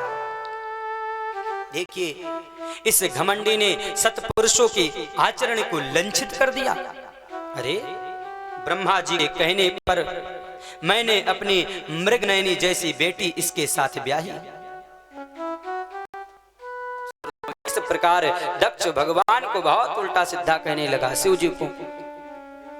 परंतु शंकर जी तो भोले बाबा, भोले वाले, इसलिए दक्ष के शब्दों को सुन करके भगवान शिव मुस्कुराने लगे, हंसने लगे। और जैसे ही शंकर जी हंसने लगे, शिव जी को हंसते हुए देखा तो दक्ष का क्रोध और ऊंचा चढ़ गया और वह तुरंत हाथ में जल लेकर के भगवान शिव को श्राप दे दिया। कहा अयम तु देवय जन इंद्रो इंद्रादिभिर्भवा और सहभागम न लभताम देवैर्देव गणाधमा। अयम तु देवयजन। कहा अरे यह महादेव देवताओं में बड़ा ही अधम है, इसलिए मैं इसे श्राप देता हूं कि इंद्रोपेन्द्रादिभिर्भवा, कि इंद्र उपेंद्र आदि देवताओं के साथ इसे यज्ञ में भाग न मिले, यज्ञ में भाग ना दिया जाए।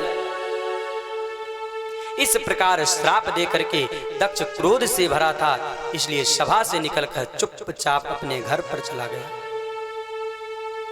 परंतु श्रोताओं, जब यह श्राप नंदीश्वर को मालूम हुआ तो नंदीश्वर क्रोध से तमतमा उठे और दक्ष को बड़ा भयंकर श्राप दे दिया। नंदीश्वर ने कहा कि दक्ष बड़ बड़ बकरे की तरह करता चला गया, मेरे स्वामी कुछ नहीं बोले, इसलिए मैं भी श्राप देता हूं कि दक्ष का जो मुंह है वह बकरे की तरह हो जाए। जैसे नंदीश्वर ने श्राप दिया तो उसी सभा में भृगु जी बैठे हुए थे, तो दक्ष की तरफ से खड़े हो गए। कहा हे नंदी, ये ससुर दामाद का झगड़ा चल रहा था, तू बीच में क्यों बोला? इसलिए सुन, मैं भी तुझे श्राप देता हूं कि भगवान शिव के जितने भक्त हैं, जितने गण हैं, अनुयायी हैं, वो सब पाखंडी हो जाएं। श्रोताओं, ये दृश्य आज हम लोगों को देखने को मिलता है। पिएंगे गांजा और कहेंगे हम शिव जी के भक्त हैं। अगर कह दो भैया गांजा नहीं पीना चाहिए, तब कहते हैं हाँ नहीं पीना चाहिए। शिव जी भी तो पीते थे, शिव जी भी तो भांग खाते थे। मान लेते हैं कि शिव जी भांग खाते थे, शिव जी को भांग चढ़ता है, तो शिव जी ने विष भी तो पिया था। अगर इतने बड़े भक्त हो तो विष भी पी करके दिखाओ, एक सल्फास की गोली खा लो। तो कहेंगे नहीं ये नहीं होगा। आजकल के लोग दूसरे का गुण नहीं लेना चाहते, अवगुण लेना चाहते हैं। हमारे में क्या है, अच्छाइयों पे लोग ध्यान नहीं देंगे, और जरा सी भी कमी हुई, कुछ त्रुटि गलती हो गई तो लोग बुराइयां तुरंत पकड़ लेंगे। तो श्रोताओं, कोई भी हो जीवन में, कोई भी आपके साथ में मिले, कहीं भी मिले, तो उसके अवगुण को मत लो, गुण को लो। और हर व्यक्ति के अंदर अगर अवगुण है तो कुछ गुण भी है। तो बुद्धिमान पुरुष वही होते हैं कि जो दूसरे के गुण को ही लेते हैं, अवगुण को नहीं। जब भृगु जी ने श्राप दे दिया कि शिव जी के जितने भक्त हैं वो सब पाखंडी हो जाएं, तो महाराज वहां बैठे सभी शंकर जी के सभी गण खड़े हो गए और एक स्वर में बोले, हे नंदी, बोले हे भृगु जी, मैं भी श्राप देता हूं कि तुम्हारे जैसे ब्राह्मण केवल कर्मकांडों में ही लगे रहेंगे। तो यह भी दृश्य आज देखने को मिलता है। महाराज, पौरोहित कर्म करने वाले व्यक्ति का बहुत कम ही लोग हैं जिनकी तीन पीढ़ी अच्छे से चलती है। नहीं, कुछ ना कुछ तो गड़बड़ हो ही जाएगा। अच्छा, अगर सब कुछ ठीक है तो तीसरी पीढ़ी वाले को ज्ञान ही नहीं रहेगा। तो यह भी दृश्य देखने को मिलता है। भगवान शिव ने देखा कि बात बढ़ती जाती है, तो भगवान शिव अपने सभी गणों को लेकर के और कैलाश पर्वत पर चले गए। श्रोताओं, इधर दक्ष ने श्राप दिया था क्या कि यज्ञ में शिव जी को भाग ना मिले, यानी शिव जी की पूजा ना हो। इधर एक बार दक्ष ने गंगा तट पर बहुत विशाल यज्ञ का आयोजन किया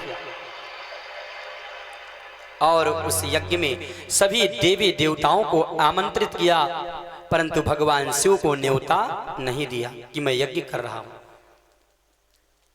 मित्रों, जब सभी देवी देवता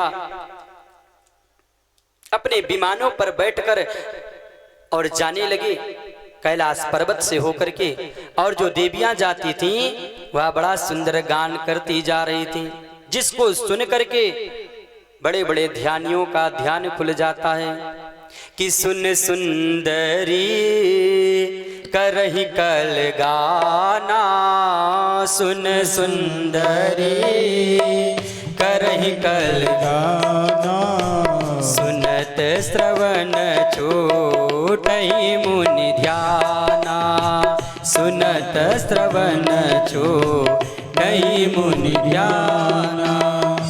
सुन सुंदरी करहि कल गाना, सुनत श्रवण छूटहि मुनि ध्याना। जो देवियां जा रही थी इतना सुंदर गान करती हुई जा रही हैं कि जिसको सुन करके बड़े बड़े ध्यानियों का ध्यान खुल जाता है, तपस्वियों की तपस्या हो जाती है, सुनने लगते हैं अरे ये गान कौन कर रहा। सारे देवी देवता कैलाश पर्वत से होकर के जा रहे थे। शंकर जी की तो समाधि लगी थी। माता पार्वती ने, सती ने देखा कि आज सब देवी देवता बन ठन के कहीं जा रहे हैं, तो सती जी ने देवियों से पूछा, अरे बहना, आज इतना बन ठन के कहां जा रही हो? क्या कोई उत्सव है कहीं? देवियों ने कहा, सती क्या तुम्हें नहीं पता? अरे तुम्हारे पिता के यहाँ बहुत बड़ी विशाल यज्ञ हो रही है, हम लोग वहीं जा रहे हैं, क्या तुम्हें नहीं चलना है? श्रोताओं, सती जी मन दबा के बोली, हाँ हाँ बहना चलो, मैं भी पीछे आ रही हूं। और सती जी के मन में बहुत दुख हुआ कि मेरे पिता के यहाँ यज्ञ हो रही है और मुझे पता तक नहीं। इस प्रकार सती जी सोच कर रही थी और उधर भगवान शिव की समाधि लगी थी।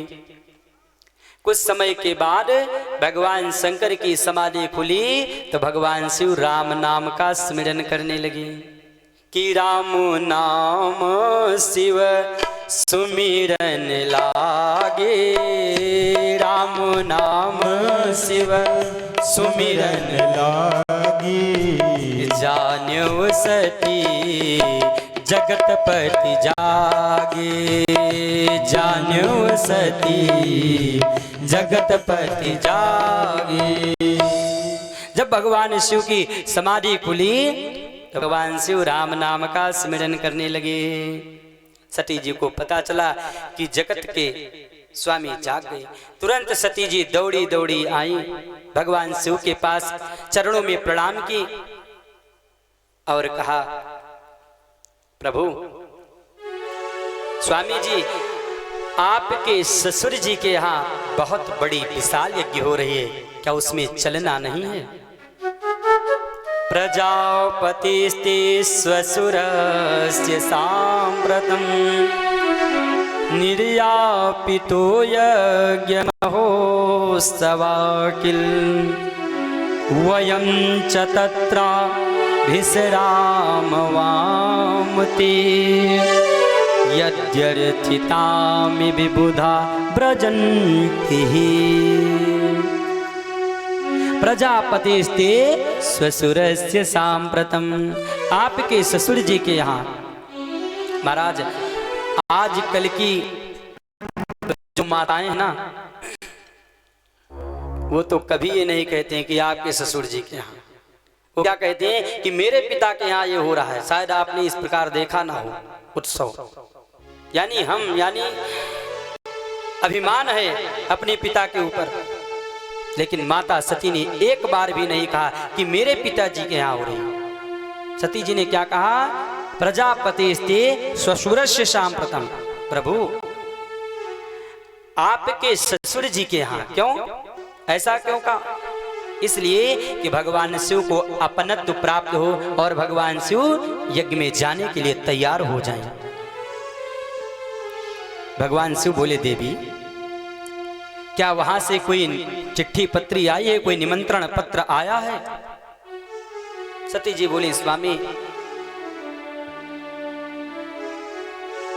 हो सकता है कि मेरे पिता ने पत्र दिया हो, परंतु वह पत्र किसी देवी देवता के यहाँ रखा हो, वो मुझे ला करके ना दिया हो। भगवान शिव ने कहा, नहीं देवी, आज भगवान शंकर उस सभा की बात बताते हैं। कहते हैं, देवी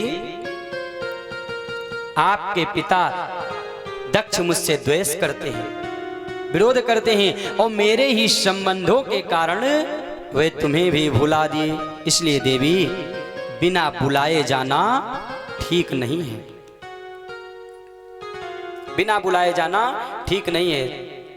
तुलसीदास जी भी कहते हैं कि जहां प्रेम ना हो, स्नेह ना हो, वहां जाना ही नहीं चाहिए। कि आवट ही हर से नहीं, नैनन नहीं स्नेह, और तुलसी तहां न जाइए, चाहे कंचन वर्षे मेघ।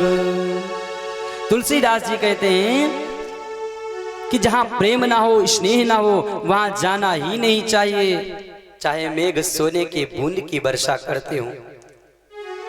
और वही बात आज भगवान शिव ने सती जी से कहा, परंतु सती जी नहीं मानी और अपने पिता दक्ष के यज्ञ में जाने के लिए तैयार हो गई। भगवान शिव ने कहा, ठीक है देवी, मैं तुम्हें मना नहीं करता, यदि तुम्हारी इच्छा है तो जाओ। माता सती भगवान शिव को प्रणाम करके और अपने पिता दक्ष के यज्ञ में चल दी। भगवान शिव नेत्र बंद करके बैठ गए। अब सती जी थोड़ी दूर जाती हैं और मन में विचार करती हैं कि कहीं ऐसा ना हो मेरे पति नाराज हो जाएं, इसलिए लौट आती हैं। इस प्रकार से माता सती 3-4 बार प्रयास की, थोड़ी थोड़ी दूर जा करके पुनः वापस लौट आई। अब की बार माता सती ने अपने मन में यह निर्णय ले ही लिया कि मैं अपने पिता कि यज्ञ में जाऊंगी और वहां से आकर के अपने पति को भी मना लूंगी, शिव जी को भी मना लूंगी। इस प्रकार विचार करके माता सती वहां से चल पड़ी। भगवान शिव अपने नेत्र को खोलकर देखने लगे तो देखा कि सती जी बहुत दूर चली गई। अब सती जी लौटने वाली नहीं। तो भगवान शिव ने पीछे से अपने गणों को भी भेज दिया, कहा जाओ तुम लोग भी जाओ। सारे गण माता सती के पास पहुंचे। माता जी प्रणाम। अरे हम लोगों के रहते हुए आप अकेले कैसे जाएं, हम भी चलेंगे। सती जी ने कहा ठीक है।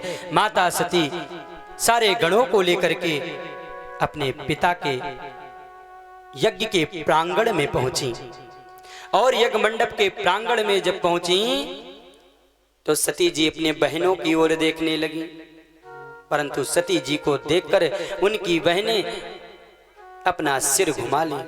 किसी ने भी सती जी का आदर सम्मान नहीं किया। क्यों? क्योंकि दक्ष ने कहा था शिव संबंधी कोई भी व्यक्ति आए यदि उससे कोई संबंध रखेगा तो वह मेरा दुश्मन होगा। इसलिए सती जी की सारी बहनें सती जी को देखकर अपना मुंह फेर ली। परंतु यह अपमान माता सती पानी के घूंट की तरह पी गई और आगे अपने पिता के पास गई। पिता दक्ष के चरणों में प्रणाम करने लगी तो पिताजी ने भी अपना मुंह फेर लिया। परंतु यह अपमान माता सती पानी के घूंट की तरह पी गई। अपने मां प्रसूति की पास गई और मां प्रसूति से प्रेम पूर्वक मिली। श्रोताओं, मां तो मां होती है, कुछ भी हो, कोई भी संकट हो,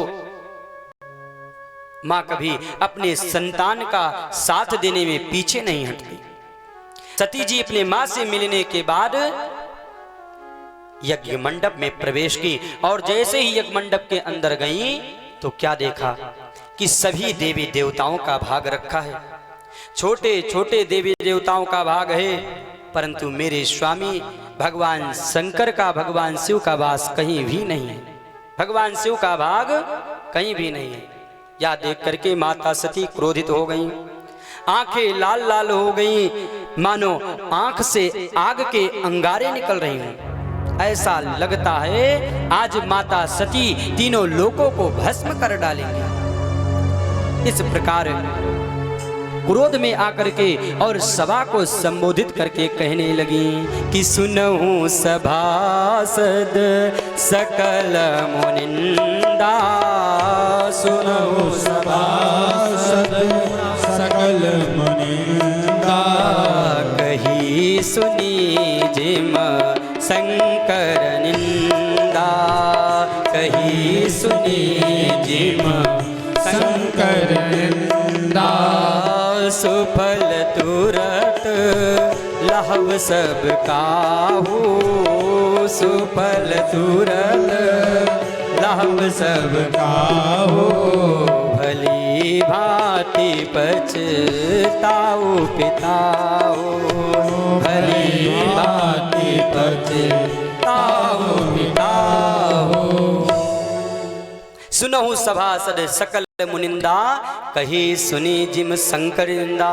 मैं आज जिन लोगों के मुख से अपने पति की निंदा सुन रही हूं, सो फल तुरत लहव सब काहू और भली भांति पछताऊ पिताऊ। उस फल मेरे पिता को मिलेगा और तब मेरे पिता पछताएंगे। इस प्रकार कह करके योग अग्नि को प्रकट करके माता सती अपने देह को उसी में जला करके भस्म कर दी। जैसे माता सती का देह भस्म हुआ, जो गण लोग गए थे वो यज्ञ मंडप को विध्वंस करने दौड़े। सारे यज्ञ मंडप में हाहाकार मच गई। तो महाराज यज्ञाचार्य भृगु जी ने रिव्यू नाम के देवता को प्रकट करके और सारे गणों को मार भगाया। सारे गण पिटे पिटाए कैलाश पर्वत की ओर भागे और यह सब दृश्य नारद जी देख रहे थे। यह सब देखकर नारद जी तुरंत भगवान शिव के पास पहुंच गए खबर देने। वहां पहुंचकर नारद जी ने शिव जी के चरणों में प्रणाम किया और कहा प्रभु,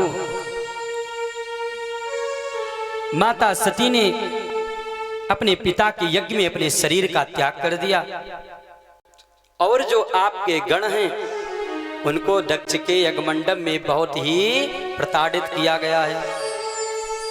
श्रोताओं, जैसे ही भगवान शंकर सुने तो क्रोधित हो गए। कोई भगवान शिव का अपमान कर दे तो क्रोध में नहीं आते, परंतु यदि कोई उनके भक्तों का अपमान कर दे तो भगवान शिव को या सहन नहीं होता। तुरंत भगवान शिव क्रोध में आ गए और अपनी जटा से एक जटा निकालकर पटके, जिससे वीरभद्र जी प्रकट हो गए। बोल वीरभद्र भगवान की। तब वीरभद्र जी ने हाथ जोड़ करके भगवान शिव के चरणों में प्रणाम किया। तो भगवान शंकर ने कहा, भो वीर ते भद्रम, हे वीरभद्र तुम्हारा कल्याण हो। वीरभद्र ने कहा, महाराज किम करोमि, मैं क्या करूं, मेरे लिए क्या आज्ञा है। भगवान शिव ने कहा, जाओ दक्षम सयज्ञम जहि, जाओ दक्ष को यज्ञ सहित नष्ट कर दो।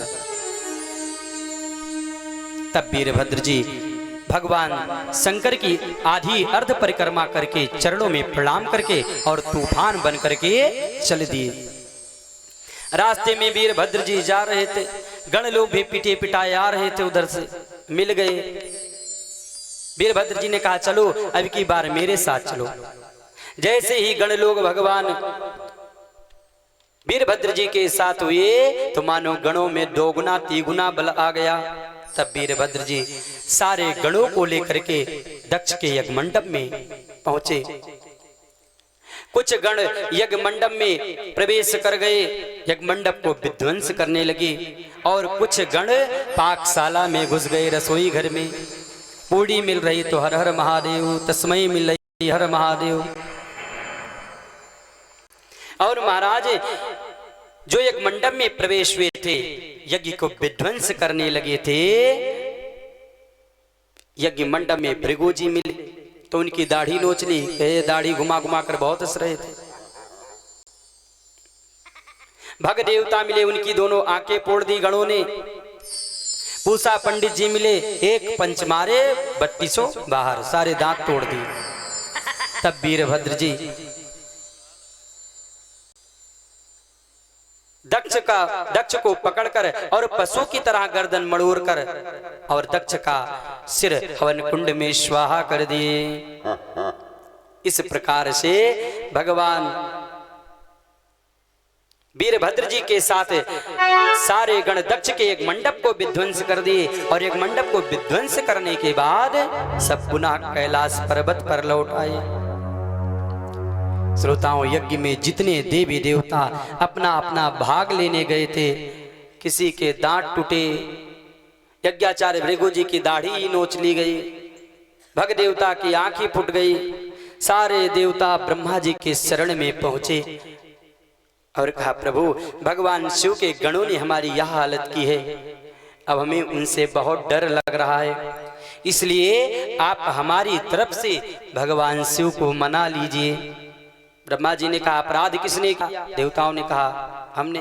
ब्रह्मा जी ने कहा, तो ठीक है, जाओ तुम ही लोग मनाओ, हम क्यों जाएंगे। देवताओं ने कहा, प्रभु अब तो हमें भगवान शिव की छाया से भी डर लग रही है, इसलिए कृपा करके आप मेरे तरफ से भगवान शिव को मना लीजिए।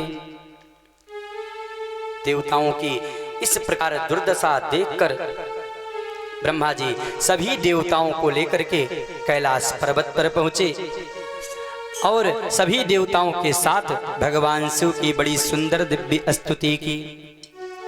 स्तुति सुनकर भगवान शिव प्रसन्न हो गए।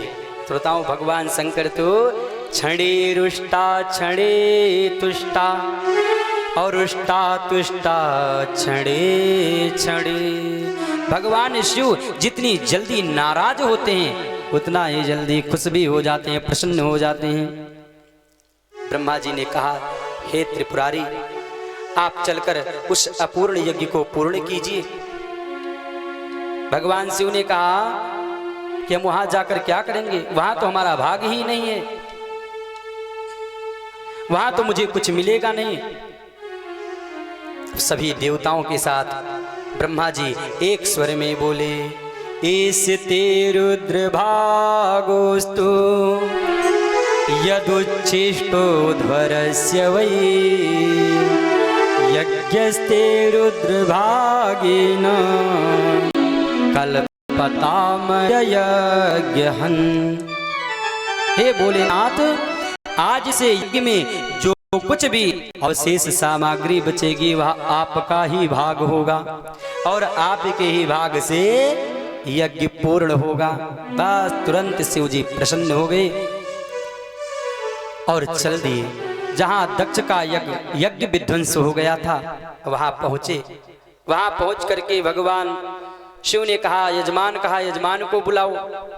ब्रह्मा जी ने कहा, हो यजमान का धर ये पड़ा है और यजमान का सिर कुंड में स्वाहा कर दिया है। तब शिव जी दक्ष को बकरे का सिर लगा दिया। जो नंदीश्वर ने श्राप दिया था वह श्राप सिद्ध हो गया। दक्ष को बकरे का सिर लगा दिए और बकरे का सिर लगाकर उस पर अपनी अमृतमय दृष्टि डालकर भगवान ने दक्ष को जीवित किया। दक्ष ऐसे उठ गया जैसे कोई सोता हुआ पुरुष उठ जाए। और जब दक्ष भगवान शिव की महिमा को सुना तो भगवान शंकर की बड़ी सुंदर दिव्य स्तुति किया, परंतु वह मुख तो बकरे का है, इसलिए बड़बड़ कर रहा है। जब हम लोग भगवान शिव को जल चढ़ाते हैं तो कहते हैं ओम हर हर हर हर, ओम बम बम बम बम, तो भगवान शिव बड़ी जल्दी प्रसन्न होते। क्यों? क्योंकि उन्हें अपने ससुर जी की याद आ जाती है। जब दक्ष जीवित की हुआ, भगवान शिव की स्तुति किया, तब तक भग देवता आ गए और बोले, प्रभु हमें कुछ दिखाई नहीं देता। भगवान शिव ने कहा, जाओ, मेरा आशीर्वाद है, तुम अपने मित्रों की दृष्टि से देख सकोगे। तब तक भृगु जी आ गए। कहा, प्रभु आपके गणों ने हमारी दाढ़ी नोच ली। ब्रह्मा जी ने कहा, प्रभु ये बिना दाढ़ी के रहने वाले नहीं। शिव जी ने कहा, बाबा पूरी दाढ़ी तो नहीं मिलेगी, परंतु थोड़ी बहुत मिल जाएगी। भगवान शिव भृगु जी के बकरे की दाढ़ी लगा दी। पूषा देवता आ गए, बोले, प्रभु आपके गरुड़ ने हमारे सारे दांत तोड़ दिए, अब मैं कैसे खाऊं? भगवान शिव ने कहा कि जाओ, पीसा हुआ अन्न खाओ, सत्तू घोर घोर पियो, दांत की क्या आवश्यकता है। इस प्रकार भगवान शिव सारी विधि व्यवस्था बना करके, और जैसे समस्त ब्राह्मणों के साथ, समस्त देवताओं के साथ जैसे ही यज्ञ में आहुति छोड़ी तो यज्ञ नारायण भगवान प्रकट हो गए। बोल यज्ञ नारायण भगवान की जय। भगवान यज्ञ नारायण का दक्ष ने दर्शन किया और स्तुति किया। शुद्धम स्वधाम्नु परताखिलबोध्यवस्थम चिन्मात्रमेकं भयं प्रतिषेधि मायां। तिष्ठंस्तथैव पुरुषत्वमुपेतस्य मास्ते भवान् परिशुद्धैवात्मतन्त्रः। बड़ी सुंदर स्तुति किया। इसके बाद सभी देवताओं ने स्तुति की, सभी ब्राह्मणों ने स्तुति की, सभी यजमानों ने स्तुति की, और इसके बाद सभी लोग मिलकर के यज्ञ नारायण भगवान का स्वागत करने लगे। स्वागतम ते प्रसीदेश तुभ्यं नमः श्री श्रीनिवास श्रियाकान्तयात्रायिना त्वाप्रीतेधीशनागे मखाशुभते त्वाप्रीतेधीशनागे मखाशुभते शीर्षहीनाकबन्धो यथा पुरुषा शीर्षहीनाकबन्धो यथा पुरुषा। हे प्रभु, हे परमेश्वर, आपका स्वागत है। हे प्रभु, आप ही यज्ञ हैं, आप ही हवि हैं, आप ही समिधा हैं, आप ही मंत्र हैं, आप ही अग्नि हैं, जो कुछ हैं वह आप ही हैं। इसलिए मैं आपके चरणों में प्रणाम करता हूं। इस प्रकार से सभी लोगों ने यज्ञ नारायण भगवान की स्तुति की। स्तुति सुनकर भगवान नारायण प्रसन्न हो गए और प्रसन्न होकर के कहा, अहम ब्रह्मा च सर्वश्चा जगतः कारणं परम आत्मेश्वर उपद्रष्टा स्वयं दृग विशेषणः। कहा, अहम ब्रह्मा च सर्वश्चा, मैं ही ब्रह्मा हूँ, मैं ही शिव हूँ और मैं ही संसार का एकमात्र कारण हूँ और मैं ही सबकी आत्मा हूँ। इसलिए जो ब्रह्मा से द्रोह करता है, शिव से द्रोह करता है, वह मेरा भी द्रोही है। और जो शिव से द्रोह करता है, यदि वह मेरा भक्त है तो वह भी मुझे स्वप्न में भी नहीं प्राप्त कर सकता है। कि शिवद्रोही ममो दास कहावा, शिवद्रोही मम दास कहावा, सोनर सपन्यो मोहि न पावा, सोनर सपन्यो मोहि न पावा। शिवद्रोही ममो दास कहावा, जो भगवान शिव से द्रोह करता है मेरा दास है, वह मुझे स्वप्न में भी कभी प्राप्त नहीं कर सकता। क्यों? क्योंकि श्रोताओं, भगवान शिव के हृदय में नारायण विराजमान है और भगवान नारायण के हृदय में शिव विराजमान है। भगवान शिव राम राम का जप करते हैं और भगवान नारायण ओम नमः शिवाय, ओम नमः शिवाय का जप करते हैं। इस प्रकार से भगवान नारायण ने सबको, दक्ष को भी भक्ति का वरदान दिया और वरदान दे करके यज्ञ नारायण भगवान अंतर ध्यान हो गए। बोल यज्ञ नारायण भगवान की जय। मैत्री मुनि कहते हैं, विदुर जी, यही एक कारण था माता सती को अपने देह त्यागने का। एक पतिव्रता स्त्री के सामने यदि उसके पति की निंदा की जाए, यदि उसके पति का अपमान किया जाए, तो वह स्त्री कदापि सहन नहीं कर सकती। माता सती को सहन नहीं हुआ, इसलिए जल करके भस्म हो गई। और मरते मरते माता सती ने भगवान से यही वरदान मांगा कि मैं पहाड़ों की, पर्वतों की पुत्री बनना पसंद करूंगी, परंतु दक्ष की जीवन में कदापि नहीं। और थोड़ा शार्ट में ही कथा श्रवण करने समय बहुत हो गया। माता सती का दूसरा जन्म राजा हिमांचल के यहाँ हुआ और नाम पड़ा पार्वती। कि ही कारण हिम गिर गृह जाई, तहि कारण हिम गिर गृह जाई, जनमी पार्वती तन पाई, जननी पार्वती तन पाई। दूसरा जन्म माता सती का राजा हिमांचल के यहाँ हुआ और नाम पड़ा पार्वती। नारद जी ने आकर के फलादेश किया, कहा कि यह जो आपकी बेटी है, यह केवल भगवान शिव को ही वर के रूप में प्राप्त कर सकती है और किसी को नहीं। इसलिए राजन, जब यह आपकी बेटी थोड़ी बड़ी होगी तो इसको बताना तपस्या करने के लिए। राजा हिमांचल ने कहा ठीक है। माता पार्वती थोड़ी बड़ी हुई, राजा हिमांचल ने बताया। माता पार्वती भगवान शिव को प्राप्त करने के लिए बड़ी कठोर तपस्या की। सप्तऋषि आए, परीक्षा भी लिए, परंतु सप्तऋषियों ने कहा कि देवी, इतना तपस्या तुम भगवान शिव को प्राप्त करने के लिए कर रही हो, यदि इतना तपस्या भगवान विष्णु को लिए प्राप्त कर दी तो अब तक वो आ जाती। परंतु माता पार्वती ने कहा कि मुझे शिव के अतिरिक्त मैं किसी को वर के रूप में वर्ण नहीं करूंगी, मैं केवल शिव को ही वर के रूप में वर्ण करूंगी। सप्तऋषियों ने आशीर्वाद दिया।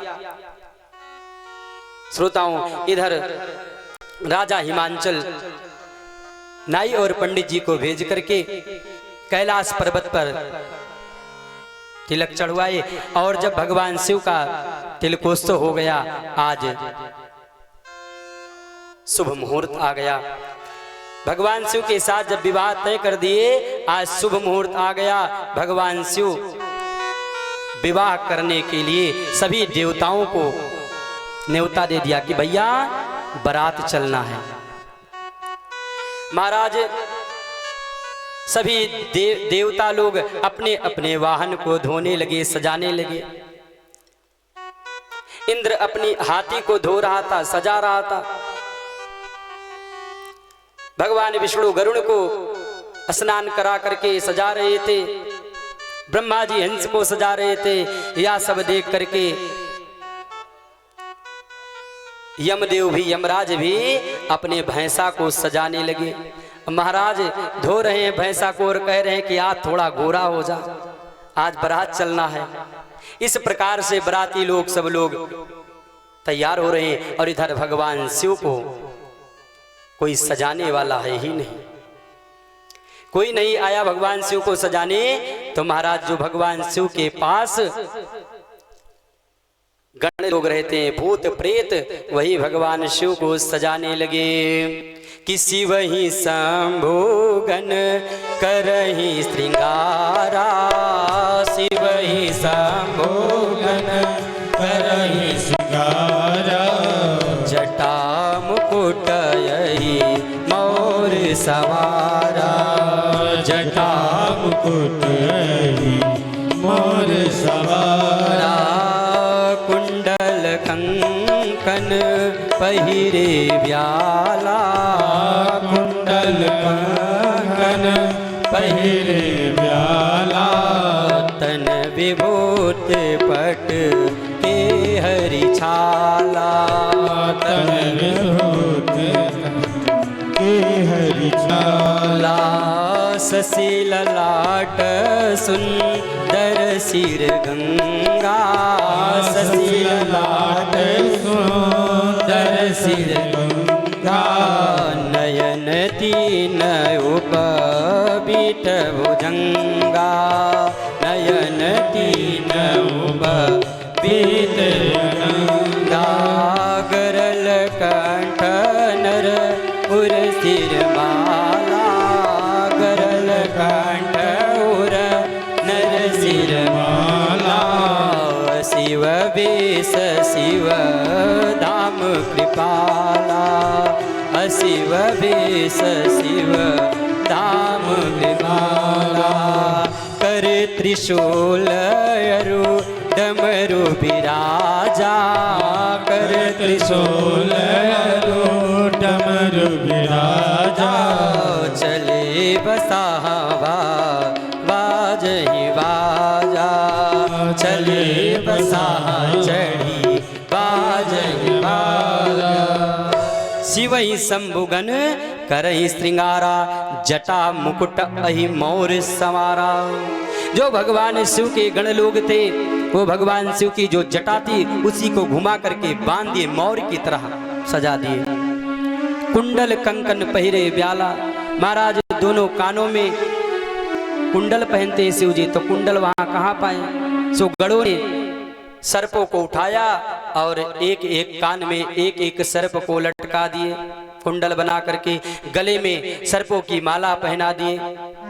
और महाराज बहुत ही अद्भुत वेश बना करके सारे अंग में मसान की राख लगाए हुए हैं और डमरू लेकर के भगवान शिव अपने बैल पर बैठे और बारात के लिए चल दिए। महाराज जो देवता लोग बारात के लिए तैयार हुए थे, जैसे ही शंकर जी को देखे, अरे इस प्रकार सजे हैं, इनके साथ जाएंगे तो बड़ी बेइज्जती होगी, तो महाराज देवता लोग आगे आगे चलने लगे और भगवान शिव समस्त गणों को लेकर के बारात कैलाश पर्वत के नीचे उतरे कि लेकर बारात भोले शंकर कैलाश शिखर से उतर परे, लेकर बारात भोले शंकर कैलाश कैलाश शिखर से उतर परे लेकर बरात भोले शंकर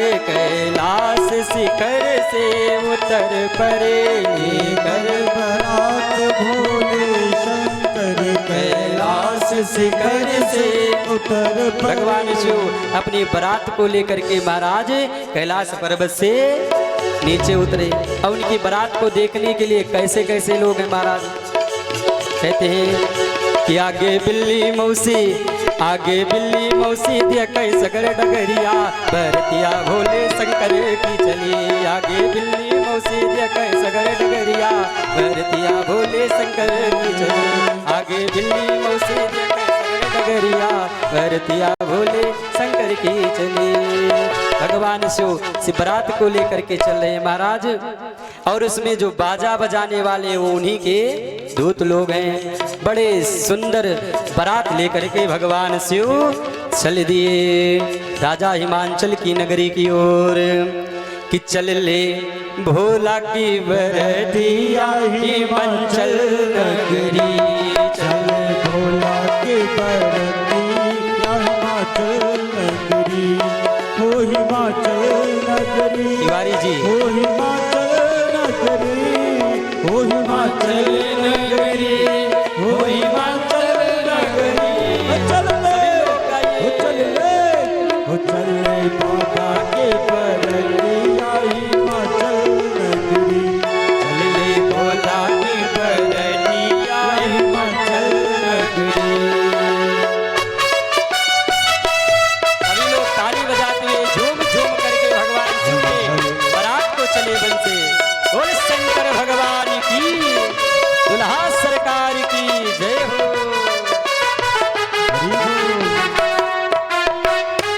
जय हो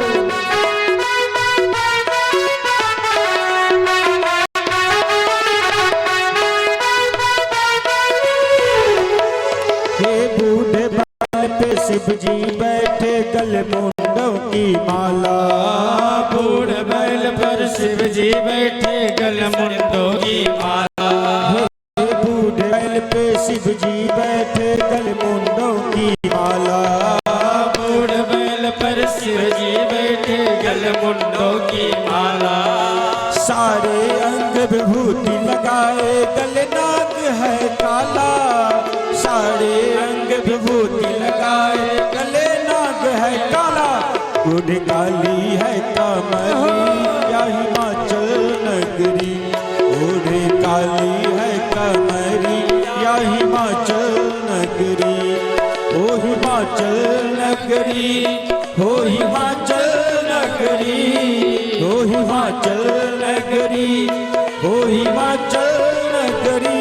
चल ले बाबा के बरती या हिमाचल नगरी। चली भोला के बरती या हिमाचल नगरी।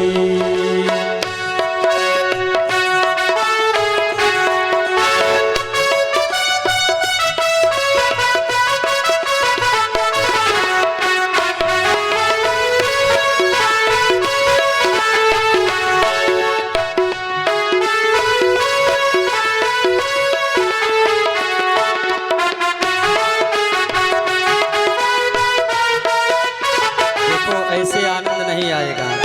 आप लोग तो ऐसे बैठे हैं जैसे लग रहा है खाए पिए नहीं।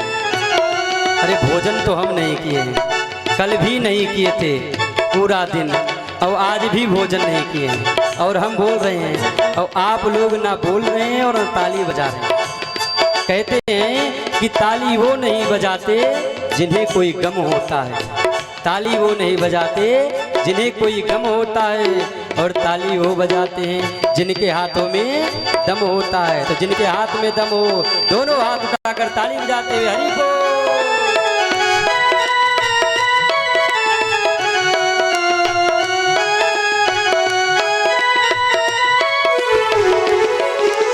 कोई बराती कद में लंबा कोई छोटा कोई मोटा। कोई बराती कद में लंबा कोई छोटा कोई मोटा। कोई बराती कद में लंबा कोई मोटा कोई छोटा, कोई बराती कद में लंबा, कोई छोटा कोई मोटा।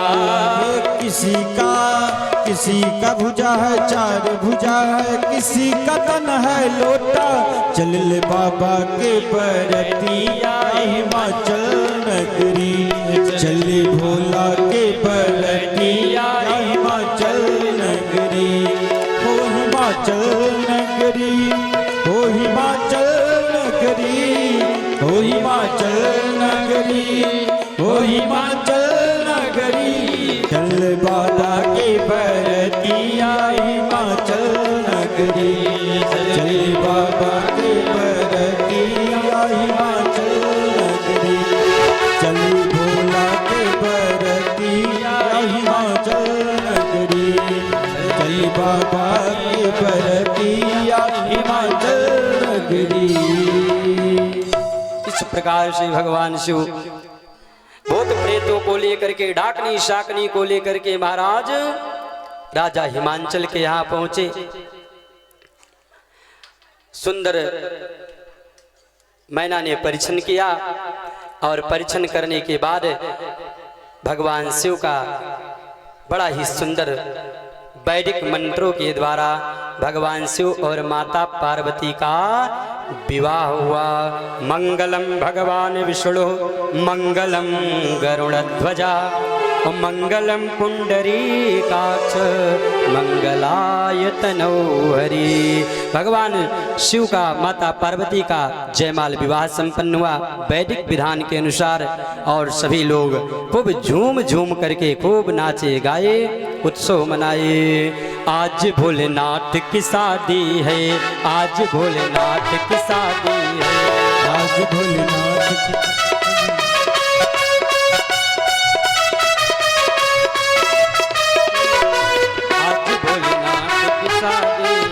सभी लोग खड़े हो जाए नाचे।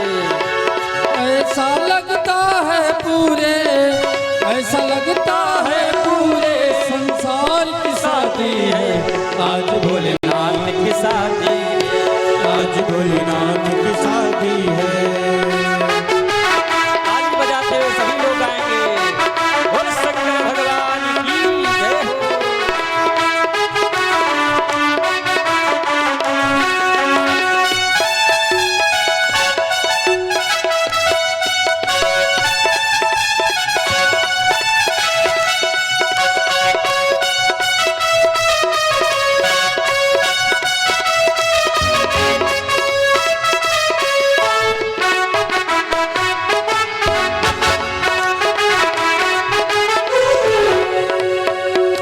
बनी है कैसी जोड़ी, बनी है कैसी जोड़ी, बनी है कैसी जोड़ी, बनी है कैसी जोड़ी।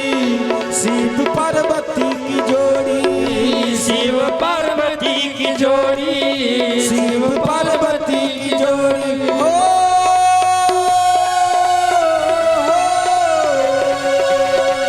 ऐसा लगता है पूरे ब्रह्मांड की शादी है।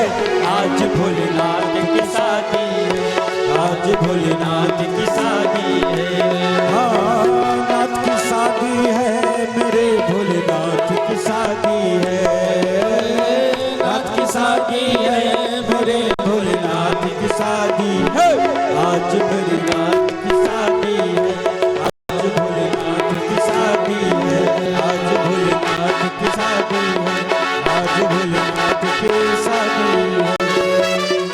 बोल शंकर भगवान की जय हो। इस प्रकार भगवान शिव का बड़ा सुंदर दिव्य विवाह उत्सव हुआ। सभी लोग खूब उत्सव मनाए और माता पार्वती इस प्रकार से फिर भगवान शिव को प्राप्त कर ली।